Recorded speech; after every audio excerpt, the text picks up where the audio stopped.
अवस्था परिणाम एक धर्म के अनागत लक्षण से वर्तमान लक्षण में प्रकट होने तक उसकी अवस्था को दृढ़ करने में और इसी प्रकार वर्तमान लक्षण से अतीत लक्षण में जाने तक उसकी अवस्था को दुर्बल करने में जो प्रतिक्षण परिणाम हो रहा है, वह अवस्था परिणाम है।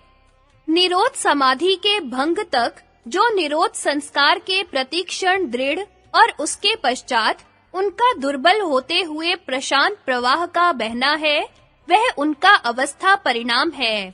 इसी प्रकार मृत्तिका के घट धर्म के अनागत लक्षण से वर्तमान लक्षण में आने तक और वर्तमान लक्षण से अतीत लक्षण में जाने तक उसकी अवस्था को क्रम से दृढ़ और दुर्बल करने में जो प्रतिक्षण परिणाम हो रहा है, वह घट धर्म का अवस्था परिणाम है।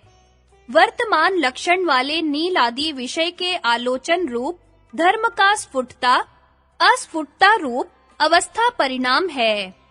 धर्मी का धर्मों से, धर्म का लक्षणों से और लक्षणों का अवस्था से परिणाम होता है। इस प्रकार गुण वृत्ति एक क्षण भी धर्म लक्षण और अवस्था परिणाम से शून्य नहीं रहती। यथार्थ में यह सब एक ही परिणाम है। धर्मी का स्वरूप मात्र ही धर्म है, कोई भिन्न वस्तु नहीं, क्योंकि धर्मी का विकार ही धर्म नाम से कहा जाता है। धर्मों के विकार रूप धर्म का ही धर्मों में वर्तमान रहते हुए अतीत, अनागत, वर्तमान मार्ग में अन्यथा भाव होता है, न कि धर्मी द्रव्य का अन्यथापन होता है। जैसे सुवर्ण का कोई आभूषण तोड़कर अन्य प्रकार का आभूषण बनाने से भूषण आकार अन्यथा होता है, सुवर्ण का स्वरूप नहीं बदलता, ज्यों का त्यों रहता है। इसी प्रकार चित्त आदि धर्मियों का स्वरूप नहीं बदलता, उनके निरोध आदि धर्मों के भाव बदलते रहते हैं। व्यास भाष्य का भाषानुवाद। इस पूर्वोक्त धर्म लक्षण और अवस्था रूप चित्त के परिणाम से भूत और इंद्रियों में धर्म परिणाम, लक्षण परिणाम और अवस्था परिणाम भी व्याख्यात समझने चाहिए।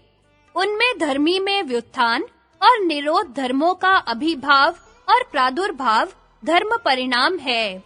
लक्षण परिणाम निरोध त्रिलक्षण होता है, 3 अध्व से युक्त होता है। वह अनागत लक्षण प्रथम अध्व को छोड़कर धर्मत्व को न छोड़ता हुआ वर्तमान लक्षण को प्राप्त होता है, जहाँ की इसकी स्वरूप से अभिव्यक्ति होती है। यह इसका द्वितीय अध्व है। वह अतीत और अनागत लक्षण से वियुक्त नहीं है तथा व्युत्थान त्रिलक्षण 3 अध्व से युक्त होता है। वर्तमान लक्षण को छोड़कर धर्मत्व का परित्याग न करके अतीत लक्षण को प्राप्त होता है। यह इसका तृतीय अध्व है और वह वर्तमान और अनागत लक्षण से जुदा नहीं है। इसी भांति पुनः व्युत्थान उपसंपाद्यमान अनागत लक्षण को छोड़कर धर्मत्व का उल्लंघन न करता हुआ वर्तमान लक्षण को प्राप्त हो जाता है, जहाँ की इसके स्वरूप की अभिव्यक्ति होने पर व्यापार होता है। यह इसका द्वितीय अध्व है। वह अतीत और अनागत लक्षण से वियुक्त नहीं है। इसी भांति पुनः निरोध और पुनः व्युत्थान होता रहता है। उसमें निरोध के क्षणों में निरोध के संस्कार बलवान होते हैं और व्युत्थान के संस्कार दुर्बल होते हैं। उसमें धर्मी का धर्मों से परिणाम होता है, धर्मों का लक्षणों से परिणाम होता है और लक्षणों का अवस्थाओं से परिणाम होता है। इस भांति धर्म, लक्षण और अवस्था परिणामों से शून्य एक क्षण भी गुणों की वृत्ति नहीं रहती है, क्योंकि गुणों की वृत्ति चंचल स्वभाव वाली है। गुणों का गुण स्वभाव प्रवृत्ति का कारण कहा है। इससे भूत और इंद्रियों में धर्म धर्मी भेद से त्रिविध परिणाम जानना चाहिए और परमार्थ से तो एक ही परिणाम है। दूसरे कहते हैं, धर्म से धर्मी अन्यूनाधिक होता है, क्योंकि वह पूर्व तत्व का अतिक्रम नहीं करता। पूर्व अपर अवस्था भेद से अनुपतित प्राप्त हुआ कौटस्थ्य से परिवर्तित होगा यदि वह अन्वयी है। समाधान: यह दोष नहीं है, क्योंकि यह बात एकांततः नहीं मानी है। यह त्रैलोक व्यक्ति से च्युत होता है, क्योंकि इसके नित्यत्व का निषेध किया है। च्युत हुआ भी है, क्योंकि इसके विनाश का प्रतिषेध किया है। संसर्ग से इसकी सूक्ष्मता है, और सूक्ष्म होने से उपलब्धि नहीं होती। लक्षण परिणाम: धर्म अध्वों में वर्तमान अतीत होता है, अतीत लक्षण से युक्त होता है, अनागत और वर्तमान लक्षण से वियुक्त नहीं होता है, तथा अनागत अनागत लक्षण युक्त होता है। वर्तमान और अतीत से वियुक्त नहीं होता, तथा वर्तमान वर्तमान लक्षण से युक्त होता है। अतीत और अनागत लक्षण से भी युक्त नहीं होता। जैसे पुरुष एक स्त्री में रक्त है, वह शेषों से विरक्त नहीं है। यहाँ लक्षण परिणाम में सर्वथा सर्व लक्षणों के साथ योग होने से अध्व संकर प्राप्त होता है। उसका यह परिहार है: धर्मों का धर्मत्व अप्रसाध्य है। धर्मत्व के होने पर ही लक्षण भेद भी कहना होगा। उसको धर्मत्व वर्तमान समय में ही नहीं है।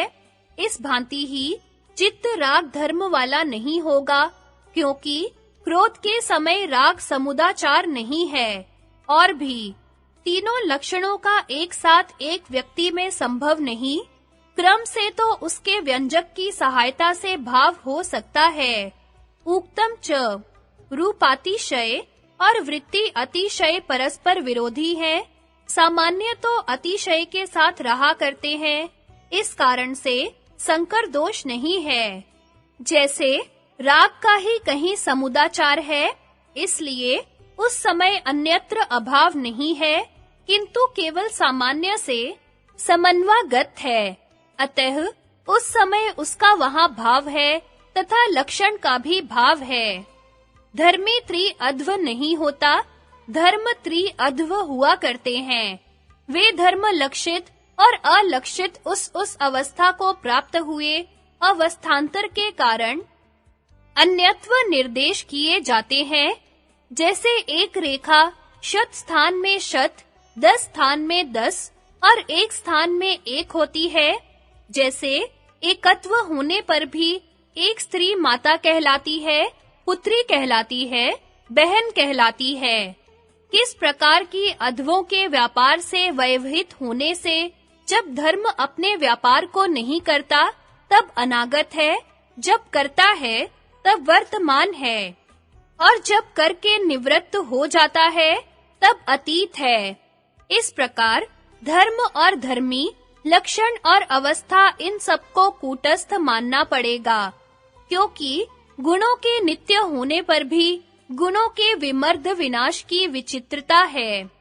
जैसे विनाशी और अविनाशी शब्द आदिकों का आदि मत संस्थान धर्म मात्र होता है, वैसे ही विनाशी और अविनाशी सत्व आदि गुणों का आदिमान लिंग धर्म मात्र है। उसमें यह उदाहरण है: मिट्टी धर्मी अपने पिंडाकार धर्म से धर्मांतर को प्राप्त होता हुआ धर्म से परिणत घटाकार होता है।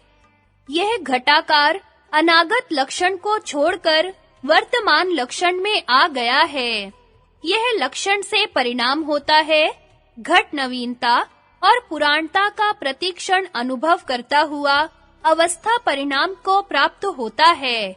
यह धर्मी की भी धर्मांतर अवस्था है और धर्म की लक्षणांतर अवस्था।